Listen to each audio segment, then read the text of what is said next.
Nous avons des développements de dernière minute dans la recherche du père que le FBI accuse d'avoir tué ses 3 filles avant de disparaître il y a près de 3 mois. Les agents déclarent avoir découvert plusieurs objets, dont des ossements, lors d'une nouvelle fouille de Travis Decker. Nous suivons l'affaire avec Law and Crime. Je suis Chris Stewart.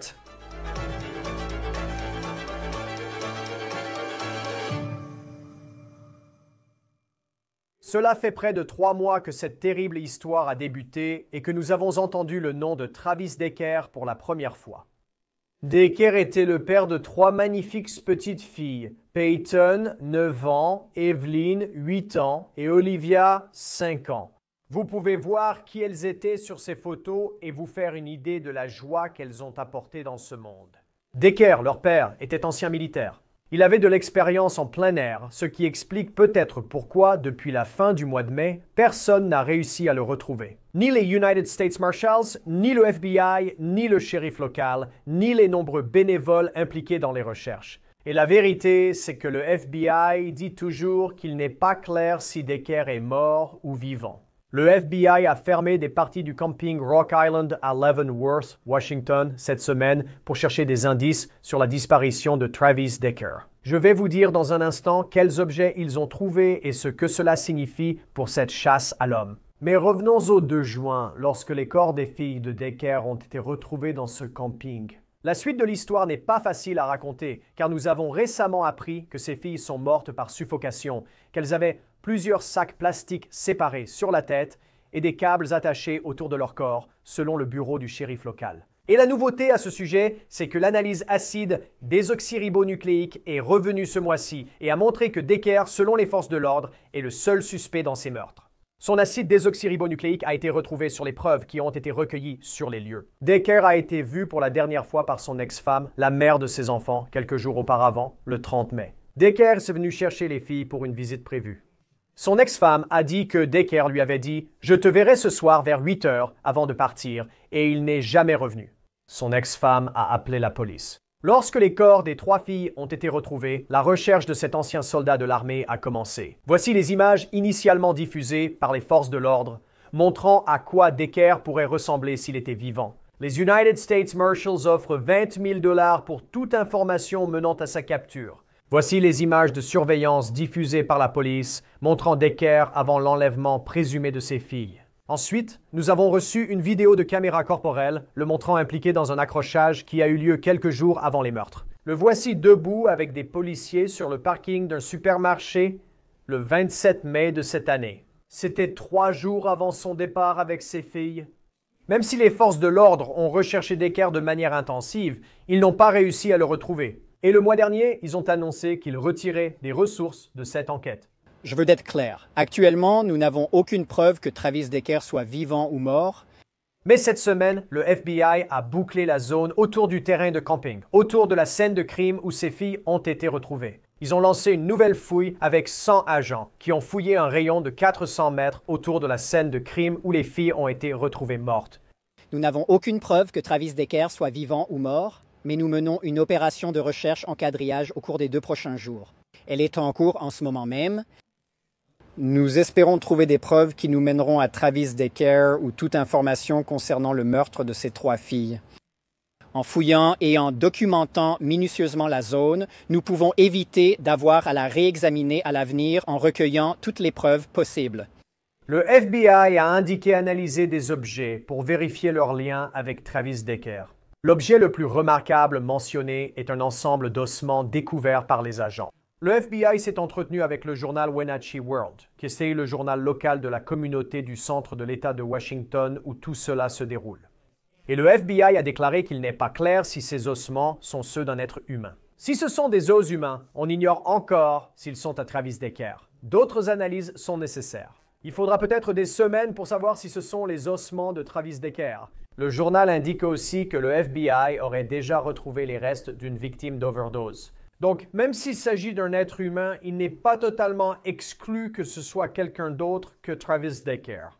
Le shérif a déclaré cette semaine, avant la fouille, qu'ils n'avaient aucune nouvelle preuve à partager dans leur dossier et leur enquête sur Travis Decker. Quant à savoir combien de temps il faudra pour obtenir des réponses afin de savoir si Travis Decker est en vie ou s'il est mort, Cela reste un mystère pour tout le monde, et le shérif a même dit que cela pourrait prendre des années.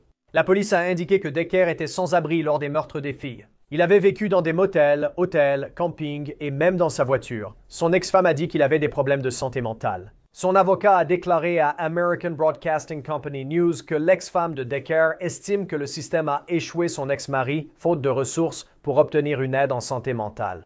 L'avocat a aussi indiqué que les Decker ont divorcé en 2023 en partie à cause de la stabilité mentale de Travis.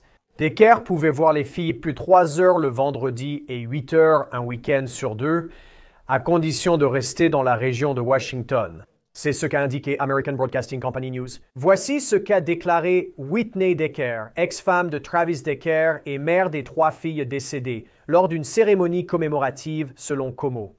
Je suis très reconnaissante du temps passé avec les filles. Et maintenant, ces 3 sentiments nous ont permis de nous rapprocher lorsque le monde s'est ralenti. Cela m'a vraiment donné un aperçu de leur journée. Je pense que cela les a aidés à aborder le monde avec ouverture et gentillesse. Nous sommes rejoints maintenant pour en parler davantage par l'enquêteur privé spécialisé dans les personnes disparues, Steve Fisher. C'est toujours un plaisir de vous avoir sur Law and Crime. Et je sais que vous avez été impliqué, pas dans cette recherche-ci, mais dans des recherches de personnes dans des endroits similaires à ceux où ils cherchent et ont cherché Travis Decker. Dans cette recherche la plus récente, ils disent qu'il s'agissait d'un rayon de 400 mètres autour de la scène de crime où les corps de ces 3 filles ont été retrouvés. Je pense que pour certains d'entre nous, en entendant ça, on se dit qu'il ne semble pas nécessaire d'avoir une centaine d'agents pour fouiller cet endroit. Ça n'a pas l'air si grand que ça. Est-ce si difficile de fouiller un rayon de 400 mètres pour trouver des indices? Eh bien, et je me rends compte que, tu sais, des ossements ont été retrouvés, mais je pense qu'à ce moment-là, ce qu'ils font vraiment, c'est une fouille en ligne où les gens sont littéralement côte à côte, à la longueur d'un bras les uns des autres. Vous avancez tous ensemble, vous vous arrêtez, vous faites une pause, vous observez. Et ce que vous cherchez là, ce n'est pas vraiment le corps, mais vous cherchez des preuves et des indices, des choses qui vous donnent une idée. Bon, peut-être qu'il recule, on se dit, d'accord, il faut qu'on comprenne dans quelle direction il est parti ou ce qu'il a fait.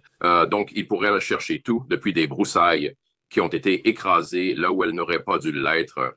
Cela montrerait des signes de son passage et on pourrait le suivre à partir de là. Oui, ça pourrait être des douilles, ça pourrait être des emballages alimentaires. Cela peut être tout ce qui concerne éventuellement lui. Je pense que ce qu'ils essaient de faire, c'est simplement de déterminer sa direction, tu sais, que très probablement. Car lorsqu'ils sont aussi serrés, leur but n'est sans doute pas de chercher des restes humains. Eh bien, et je penserais aussi, je veux dire, si ces restes, et je sais qu'ils ont trouvé quelques os, mais tu sais, ça fait presque 3 mois, et j'aurais supposé que cette zone aurait été, tu sais, la zone directe autour de la scène du crime, que cette zone a déjà été examinée auparavant. C'est une question morbide, mais je veux dire, pour les os qui ont été trouvés, je veux dire, si Travis Decker était mort et que son corps se trouvait quelque part où quelqu'un l'a manqué lors des premiers jours de recherche, je veux dire, combien resterait-il des restes, surtout après l'été, tu sais, les mois d'été? Que cherchez-vous exactement en cherchant des restes? Eh bien, il serait sûrement réduit à l'état de squelette à ce stade, mais cela n'empêche pas un anthropologue médico-légal de pouvoir, vous savez, prélever de l'acide désoxyribonucléique et confirmer que c'est bien lui, vous voyez, un peu comme dans l'affaire Brian Laundrie.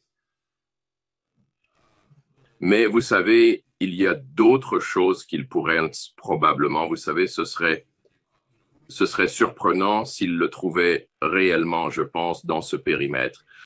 Aussi, ne pas savoir avec certitude s'il s'agissait d'os humains ou d'os d'animaux, c'est assez surprenant pour moi parce que même si les personnes sur le terrain ne peuvent pas faire une détermination immédiate, un médecin légiste local serait très probablement capable de le faire. Donc, ça me dit, premièrement, qu'ils sont soit dans un très mauvais état, ce qui signifie probablement qu'ils étaient anciens, et ils ont déjà retrouvé d'autres personnes lors de ces recherches. Vous savez, ils ont trouvé quelqu'un qui avait fait une overdose. Vous savez, il arrive que des gens décèdent ou disparaissent dans les bois. Donc, il y a d'autres restes là-bas, mais ils pourraient être d'origine animale. Ils pourraient être d'origine animale ou un aliment que Travis Decker mangeait. Il doit subvenir à ses besoins là-bas, vous savez. Et il pourrait, vous savez, attraper ou piéger des lapins ou quoi que ce soit d'autre et les cuisiner. Et donc, il pourrait y avoir d'autres indices. Et ils essaient probablement juste de le relier à ça. Je pense qu'ils ont juste besoin, vous savez, d'un itinéraire de déplacement déterminé. De nombreuses ressources y sont consacrées. Mais l'autre chose qu'ils ont dite pendant la conférence de presse, c'est qu'ils ont mentionné, vous savez, les ressources du FBI et même, vous savez, la patrouille frontalière des douanes, que nous avons vu participer aux recherches elles-mêmes, et pas de manière positive, dans beaucoup de ces affaires très médiatisées récemment. Ils ont une capacité de détection incroyable et ils ont amené des chiens électroniques. Donc, ce sont des chiens, donc, beaucoup d'agents fédéraux et d'État des forces de l'ordre en ont, qui sont en fait entraînés à détecter les appareils électroniques comme les disques durs jetés, les téléphones portables et ce genre de choses qui ont une grande valeur probante. Donc, il semble qu'ils aient ces chiens sur place. Peut-être qu'ils cherchent un téléphone ou quelque chose comme ça. Sachant qu'ils en ont, et il y avait, enfin je reviens au 2 juin qui est la date à laquelle cette histoire a été révélée pour la première fois. Et puis dans les semaines qui ont suivi, il y a eu une grande opération de recherche. Je veux dire, c'était une affaire relayée au niveau national et c'était justifié. Et vous savez, je pense aux ressources, comme vous le dites, les United States Marshals, le FBI, tout ce qui va avec. Pourtant, il n'y a aucun signe ni trace après la scène du crime. Je sais qu'il a suivi une formation de survie militaire. Il survivrait sûrement plus longtemps que moi dans la nature. Mais en même temps, même si tu as cette formation de survie, jusqu'où ça peut t'aider à échapper à toutes les ressources de toutes ces agences? Personnellement, je ne pense pas qu'il soit en vie, mais je ne suis pas non plus impliqué dans cette affaire. Et il y a certainement des gens qui en savent beaucoup plus que moi. Comme tu l'as dit, il y a ce moment où tu te demandes, d'accord, je peux survivre là-bas, mais puis-je continuer ainsi et surtout en ai-je envie? Ça pourrait être un gars qui, je veux dire, il sait quel sera son sort s'il se fait attraper et il a probablement pris la décision quand il s'est enfui qu'il allait peut-être, tu sais, finir dans une fusillade avec lui. Peut-être qu'il s'est juste, tu sais, bon, j'en ai assez et il s'est éliminé lui-même. Le fait qu'ils aient eu autant de ressources sur place et qu'ils n'aient pas pu détecter sa signature thermique. Tu sais, au début, je peux comprendre pourquoi ils l'ont peut-être raté au sol pendant leur recherche, parce qu'en fait, ils ne font pas une recherche en ligne. Ils procèdent de manière plus large, utilisant aussi des caméras et capacités de détection thermique. Le fait qu'ils ne l'aient pas repéré me fait penser qu'il était soit déjà mort sans signature thermique, soit plus loin, hors de la zone. Mais je pense que la probabilité qu'il soit en vie, du moins selon ma propre opinion, est assez faible en ce moment. Parce que la dernière fois qu'on l'a vu en vie, c'est quand il est venu chercher ses filles pour cette visite qu'il était censé avoir. C'était le 30 mai. Leurs corps ont été retrouvés le 2 juin. Cela s'est donc passé pendant cette période. Je veux dire, et j'imagine, combien de temps faut-il pour qu'une signature thermique ou quelque chose comme ça disparaisse complètement? Combien d'avance cela donne-t-il avec les 24 à 48 heures où personne ne savait où il était, ni où étaient ses filles? La signature thermique viendrait directement de lui, donc ça va, vous savez, ça ne va pas. En traversant une zone, vous ne laissez pas de traces thermiques. Votre signature thermique est unique, mais si, disons, il s'est éliminé lui-même, il dégagerait une signature thermique pendant 5 ou 6 jours, une plus petite. Mais ce que nous cherchons là-dedans, c'est ce qu'on appelle la valeur delta, la différence entre cette chaleur et la température ambiante et la température du sol. Et une chose qui est bien dans cette région, c'est qu'il fait assez, vous savez, il fait froid. Donc, vous avez ça. Donc, même pour un cadavre en décomposition, ces gaz ont toujours certaines températures. Et donc, vous pouvez détecter cela, mais seulement pendant 5 ou 6 jours. Et très probablement, il a quitté cette zone aussi vite qu'il a pu pendant quelques jours avant de prendre une décision. Et donc, vous savez, c'est une nature sauvage complètement ouverte et sans savoir dans quelle direction il est parti, c'est vraiment difficile, vous savez. Quand vous voyez des cas où, même dans des affaires de personnes disparues sans acte déloyal, il s'agit simplement de quelqu'un qui ne veut pas être retrouvé. Et quand vous pensez aux ressources pour cela, je veux dire en général, quelle est la raison pour laquelle quelqu'un, au-delà de simplement, je veux dire, évidemment, il est dans cette grande forêt et c'est une région rurale du pays, une vaste nature sauvage. Je comprends. Mais en général, pourquoi quelqu'un disparaît-il sans laisser de traces? Qu'est-ce qu'ils font qui rend leur recherche vraiment difficile? Donc, c'est en train de devenir quitter la zone immédiate aussi vite que possible, puis ne laisser aucune trace, que ce soit en utilisant des surchaussures pour ne pas laisser d'empreinte, en s'assurant de ne laisser aucun déchet ou rien de ce genre derrière soi. Parce que c'est ce qu'ils recherchent. Les pisteurs placés en tête de l'équipe effectuent le repérage des traces. Ils cherchent des zones qui ont été aplaties par des empreintes de pas, dans quelle direction elles vont, vous savez, des broussailles, des herbes hautes qui ont peut-être été, on peut voir qu'elles ont été traversées parce que ce sont des endroits où personne d'autre ne passerait. Et ensuite, ils sont là et ensuite, ils mènent les pisteurs arrivent, suivis des équipes qui approfondissent sur la recherche. Cela peut être un processus lent à comprendre, mais c'est incroyable ce qu'ils peuvent faire. Et ils peuvent en déterminer si une personne est blessée en observant la façon dont les empreintes sont enfoncées, si elle met plus de pression d'un côté que de l'autre. Je veux dire, ces personnes sont formées à cela, ce qui n'est pas mon cas, et elles ont des capacités incroyables. Honnêtement, je ne crois pas qu'ils aient retenu grand-chose. Je ne sais pas. Peut-être qu'il a emprunté un sentier plus connu où il y avait beaucoup d'empreintes.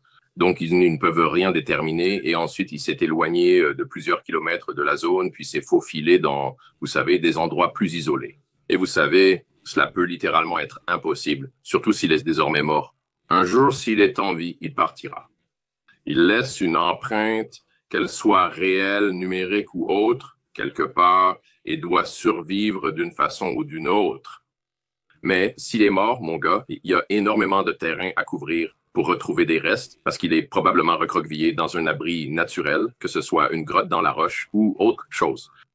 Ça peut vraiment être une tâche difficile, mais il semble très déterminé à aller jusqu'au bout, à mener ça à bien.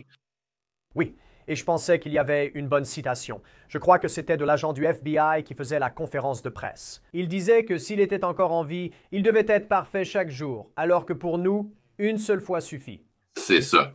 La seconde où il fait une erreur ou laisse une trace derrière lui, s'il était encore en vie.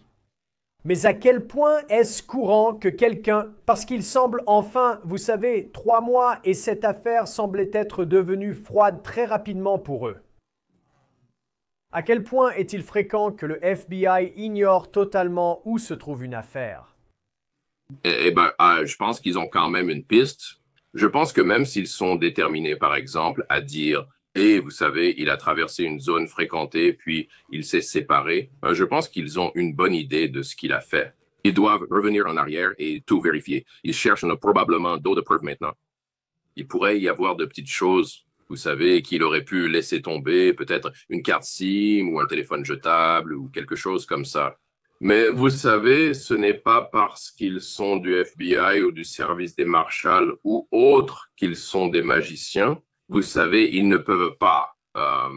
Si une personne a une longueur d'avance sur vous, et surtout si elle est décédée, eh bien, les chances qu'elle échappe pendant encore des mois sont beaucoup plus faibles si elle est en vie, vous voyez. Mais quand ils sont morts, ça peut devenir possible parce que vous ne savez pas ce qu'ils étaient. Cette personne se cache la nuit pour dormir. Vous savez qu'ils se battent dans des endroits où il est vraiment difficile de les voir, que ce soit dans des grottes rocheuses ou même dans les arbres, ou peu importe où cela peut être. Et s'ils succombent et disent simplement « et j'en ai fini » et qu'ils mettent fin à leur jour là-bas, c'est possible, à moins qu'un animal ne vienne ensuite traîner ses os au fil du temps, ce qui arrive car les animaux dispersent les os à cause du sel qu'ils contiennent et d'autres choses. Et donc, cela pourrait commencer à se produire. Ou après une grosse tempête, parfois on voit des restes commencer à bouger et à se déplacer simplement parce que les éléments se déplacent eux aussi. Parce que c'était ma prochaine question. C'est s'il est mort et que, vous savez, peu importe la façon dont il s'est donné la mort et peut-être qu'il l'a fait d'une manière où il ne voulait pas être retrouvé et il l'a mis là. Et puis, je veux dire, quelle est la fenêtre de temps dont les forces de l'ordre disposent pour retrouver ces restes avant qu'il soit raisonnable de croire qu'on ne saura jamais ce qui est arrivé à Travis Decker après ça? Vous savez, il est peut-être déjà trop tard pour déterminer en cause et circonstances du décès, sauf si, vous savez, écoutez, si c'était, disons, un suicide, avec, vous savez, avec une arme à feu, cette arme à feu leur sera attribuée là-bas. Et puis aussi les os eux-mêmes, vous savez, un crâne le montrerait. Mais pour ce qui est des autres indices, nous les avons probablement perdus, à moins qu'ils ne se trouvaient dans ses vêtements. Il a laissé une note, ce qui est possible. Il pourrait écrire et être l'une de ces personnes qui rédigent un manifeste, vous savez, dont nous ne sommes pas au courant. Et c'est une autre raison de s'assurer de le retrouver. Mais en ce qui concerne son corps lui-même, au-delà de l'identification à ce stade, il ne sera probablement pas très utile pour comprendre pourquoi il a fait ce qu'il a fait. Oui, c'est ça. C'est juste que c'est fascinant. Tu sais, quand c'est arrivé, et il semble qu'il ait pu, d'une certaine manière, brouiller les pistes au début. Et ce qui lui est arrivé, peut-être qu'on ne le saura jamais, mais la recherche continue. Le FBI et le shérif affirment qu'ils resteront longtemps. Ils parlaient du fait que cela pourrait prendre des années et qu'ils essaient de mettre en place une base. Donc un jour, peu importe qui sera le shérif dans ce comté, il aura des informations sur lesquelles s'appuyer. Steve Fisher, détective privé spécialisé dans les personnes disparues. Merci d'être avec nous sur Law and Crime. Merci de m'avoir invité. Travis Decker est jugé armé et dangereux. Fin de l'affaire. Présenté par Law and Crime. Suivez-nous sur YouTube et Spotify. Je suis Chris Stewart. À bientôt.